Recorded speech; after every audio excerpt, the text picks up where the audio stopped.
Hey guys, what is up? It's Dusty here, and welcome back to another crypto video. And oh boy, has today gotten interesting.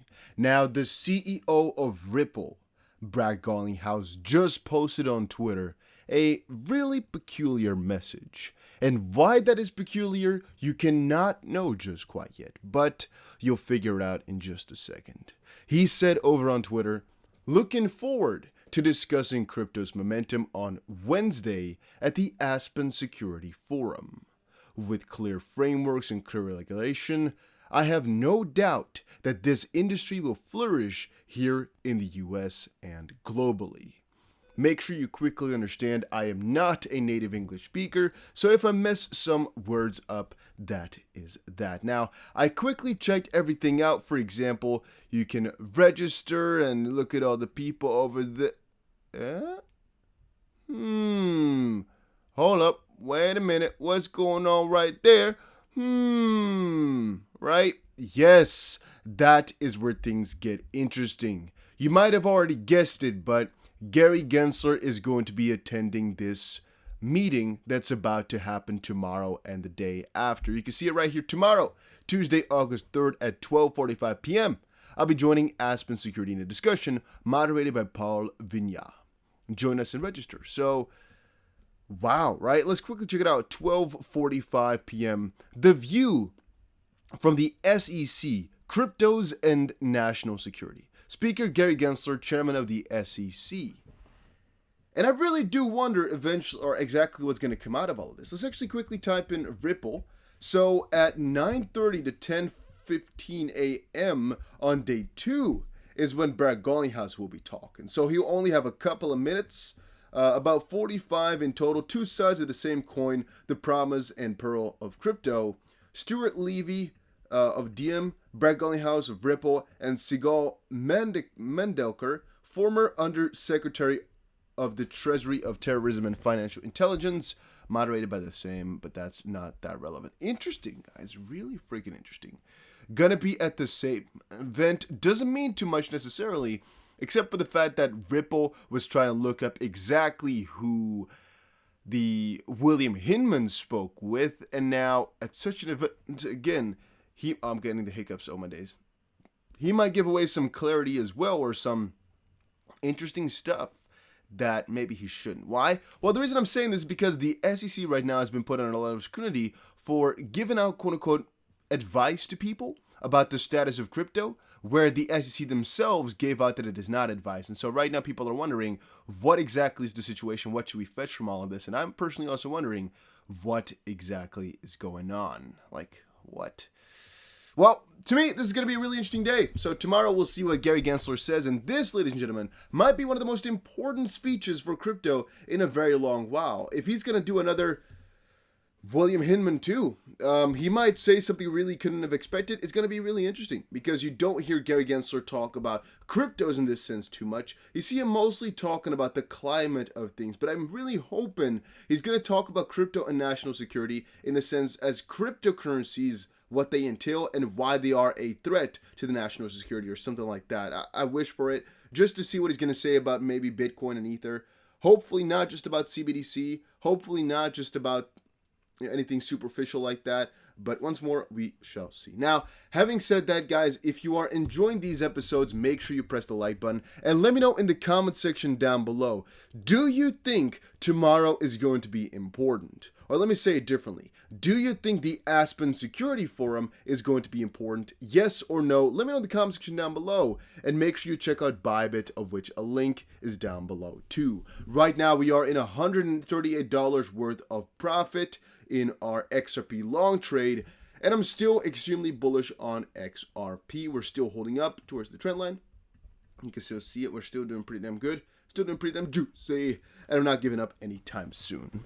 Now, a couple of people were still wondering in the comment section what exactly happened with Brad Garlinghouse earlier today. Long story short, he basically gave up that he wants to talk to Binance, and I saw John Deaton post something a little bit earlier. Let me quickly see if I can find John Deaton somewhere. Maybe my notifications right here. Well, basically, John Deaton was just summoned, basically, to talk about the situation as. Can I find it? No. I cannot find it in my notifications right here. That's a little bit sad. He was basically asked to talk about the situation, like what just happened. And, well, the back and forward is rather interesting because, yes, as you can most likely already guess here, what it currently stands as is that Garlinghouse himself has requested foreign regulators about information when obviously that is usually other parties that do it. Do you guys understand what I'm trying to say? Like, for example, usually is the SEC who's trying to get this type of information, and right now it is, let's actually quickly see here. So there's two things. One, so Brad is pulling his own trading records and the SEC does not object. What is this about? This is by Jungle Inc. And so John Deaton and James Fullen replied. John Deaton said the SEC can't object and not look awful before Judge Nedburn. The SEC used MOUs to seek similar information, and when the defense objected, claiming that what the SEC sought was one-sided, the SEC argued to the judge that the defense could seek out information this same way. Jungle said, I guess my question is, since there are his trading records, can't he just print them out? And John says, 1.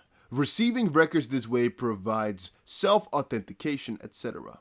2. I imagine they need more complete records to show the other end of the transaction was not within the jurisdiction of the United States. And Jungle said, that makes sense. More official and complete. Is there a call-in for today's telephone conference? And James says, no telephone conference today. That appears to be a docket annotation about July 15th call. And so there is no hearing today. Let me repeat that, guys. Stop asking me in the comment section what time the hearing is going to be and if I will be live streaming, because you shouldn't ask the Dusty BC if he is going to go live during a hearing. I literally have been in different continents around this world, and I even paid at one time $200 to give you guys that specific live stream. But I can guarantee you that if there is a hearing and the public has access to it, that on the Dusty BC channel, if it is still up and running, we shall cover it. I am the channel, and I'll stay that way, where you can get your freaking information about the SEC Ripple lawsuit from a normal guy, not a lawyer. I don't know anything about that, but whatever information is public and for the normal people, I guess, I'm gonna find it. I'm gonna bring it. I'm gonna give it. All right, so don't you ever question whether or not Dusty BC will stream that type of stuff. You should already know that I would stream every single time something like that comes on. But I guess after the last, how many times? Like 4 or 5 times? You most likely already know, but still, I just wanted to quickly make that clear. If I'm not going to stream, better make sure you come look for me, all right? You don't know exactly where I am, just fly to the Netherlands, go look through Amsterdam, come find me. Or whatever I am at that point, I'll definitely tell you guys over in a video or on Twitter or on Instagram, you'll most likely see. And come look for me. Because if I'm not streaming, something happened to me, all right? Something, most likely. All right, then, there was also a couple of articles, obviously, to basically explain the situation.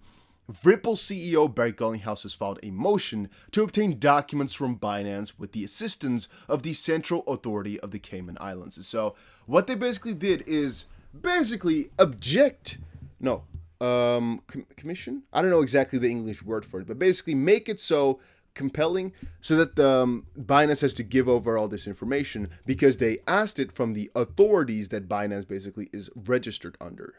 Now, quote, Mr. Garlinghouse seeks foreign discovery on the basis of his good faith belief that the listed entity possesses unique documents and information concerning this case, and specifically concerning the process by which transactions in XRP allegedly conducted by Mr. Garlinghouse on foreign digital asset trading platforms were conducted. And Garlinghouse's lawyers continue to insist that the SEC has failed to allege domestic offers in its amended complaint, and obtaining additional evidence could bolster the top executive's pending motion to dismiss the lawsuit that was filed back in April. Not exactly sure what this part is referring to. The dismiss the lawsuit that was filed back in December. I don't know exactly what part of this lawsuit they're referring to right there, nor does it really matter for that part. Here it says, though, that in June, Garlinghouse and Chris Larson, who was also named as an individual defendant in this case, filed a similar motion to obtain documents from a total of 14 crypto exchanges, including Bitfinex's parent company, iFinex, BitThumb, Bitstamp, and other notable names like BITRUE, because obviously they had to point out that the majority of their sales were not to U.S. customers. I do wonder sometimes, by the way. So, if Brad Garlinghouse used Binance, if Brad Garlinghouse used Binance, how did that happen? I mean, if he's a U.S. national, you can't use Binance. How did that work? I'm just I'm just thinking right now. I guess maybe he used it from 2013 on forward, or he is also referencing to Binance.us. But if he sold on Binance.us, it really hurts his own case. So wasn't he officially not allowed to use Binance? Okay, let me not dive too deep into that one, because, I'm not exactly sure how that's supposed to work. Maybe it was before the rules got too clear. But damn, guys, I haven't thought about that one. But let's also skip that one because I don't know too much about it. That was actually kind of a summary of everything that was going on just now. I don't think there's actually anything else that we need to cover. I'm quickly looking at the top here, but I think every single part of this is just other information that is interesting, but not as interesting for our today's video. So, yeah, I guess one thing that's pretty interesting is that Ripple just had one of the most critical pieces of news in a very long time, yet people are not really paying too much attention to it. The audio news is so amazing, yet it's been kind of put under the rug, put under the freaking bus, I don't know, by all the additional news of insiders and whatnot. But then again, you might also call the other way. It's actually been the other way around. They put up some audio news, which you might say is mediocrely important if you compare it to all the huge insider trading that was going on. And I still think it's all manipulated. I still think it's all a big game, yet I can't prove it. Sometimes I feel like I'm talking like a just like a crazy person talking about all this manipulation, yet I just firmly believe that in the end of the days, you cannot decide where the price is going to go, yet there's some people who can in XRP. But if you don't agree, you don't agree, all right? It's not a proven science. It's just something I sometimes think about. But yeah, thank you guys all for watching this video. If you did, make sure you press the like button and subscribe. Once more, make sure you press the like button and subscribe. And I'll see you guys again in another crypto video later today.